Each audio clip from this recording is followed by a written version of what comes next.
Welcome to the Film Channel movie Silver Screen. The Eiger Sanction, a 1975 film, is based on Trevelyan's novel of the same name. Clint Eastwood directed and starred as Jonathan Hemlock. The Eastwood character appears improbable at first, but when we view his collection of 21 stolen art treasures, we know he's something unique. He is a Vietnam War veteran, an art history professor, a mountain climber, and an assassin for a mysterious government organization. The Eiger Sanction centers on Clint Eastwood, who is summoned from retirement by the leader of a secret spy organization for another dangerous mission. Hemlock is about to retire from his last duty as a hitman when he discovers that his old army friend was recently assassinated while working for the same agency. He agrees to return for one final job, to avenge his old pal. To prepare for the ascent, Eastwood flies to George Kennedy's ranch in Arizona, where an old climbing pal puts him through his paces in the breathtaking Monument Valley. Eastwood, who also directs and, according to the studio, completed his own mountain climbing without doubles, creates effective suspense. The only information he has is that his friend's murderer will be part of a team attempting to climb the Eiger later this year. The kinetic prowess and self-conscious sexual charm demonstrated by Eastwood in the Eiger Sanction are consistent with his established movie persona as a stoic alpha man. His command demonstrates a level of expertise that allows for rigorous action. The only indication Eastwood has is that his target is a man who limps. After getting back in shape, Hemlock travels to Europe and joins the team to climb the Eiger. The film's compelling middle portion features Hemlock and Bowman training in Monument Valley, before opening beers and ogling swimsuit-clad women back at Bowman's Zion National Park property. Simple scenes, such as a training montage and a car pursuit, become opportunities to take in the beautiful scenery of the site, with helicopter shots of Hemlock's orange Ford Bronco, cutting madly across a Monument Valley off-road trail, achieving painterly beauty. Many climbing films include actors clinging to granite faces roughly 6 inches above the ground, or stunt doubles are used for the difficult scenes, and then we cut to a close-up of the star. Not here. Eastwood accomplishes his own ascending,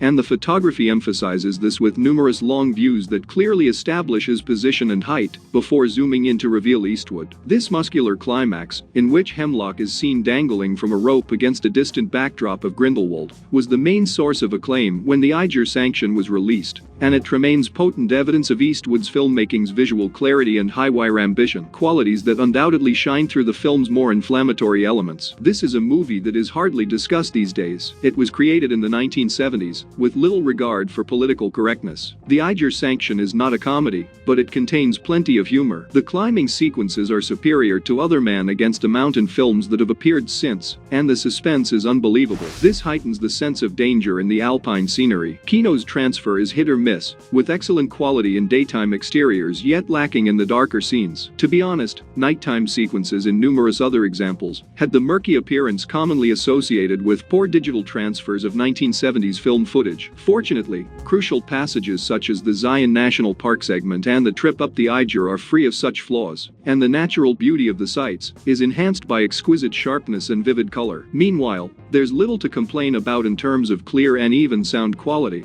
with John Williams' soundtrack taking a particularly shining place in the mix.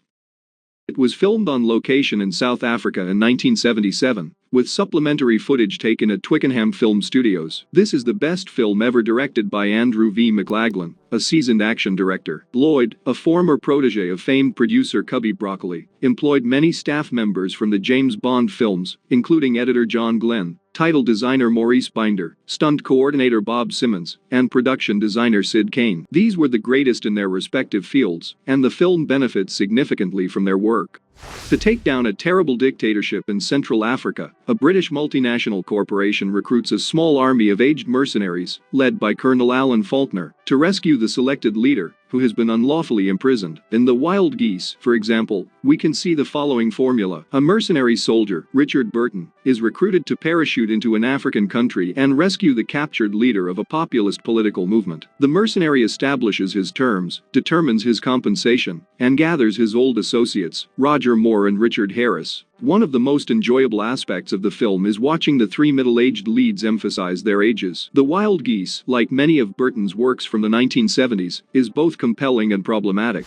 Burton leads a team of soldiers on an unlikely mission into hazardous territory to rescue a valuable captive, but twists and betrayals make the escape far more difficult and exhilarating than anticipated. The film begins in London, setting up the mission. Burton plays Alan Faulkner, a mercenary colonel tasked with retrieving Julius Lambani, a politician imprisoned in southern Africa. The film's cries for racial understanding seem a little trite by today's standards, but this was radical stuff in 1978, during the apartheid era. Sir Edward Matherson, Stuart Granger, a tycoon vying for the country's mining rights, funds the mission. Lloyd broke down racial boundaries by hiring black performers and crew members, and insisted on equal housing, pay, and treatment, a controversial idea in Africa at the time. The London sequences establish the features of the three main protagonists, including some traits that correspond to their on- or off-screen personae. The second half of the movie is actually rather gripping, and you can count on such robust character performers like these: Ronald Fraser, Stuart Granger, and Jack Watson, supporting the leads with sturdy grimaces to give some deep, deserving characters for us to root for. The film's most memorable picture is the famous sequence in which the geese free fall over Africa before landing by parachute.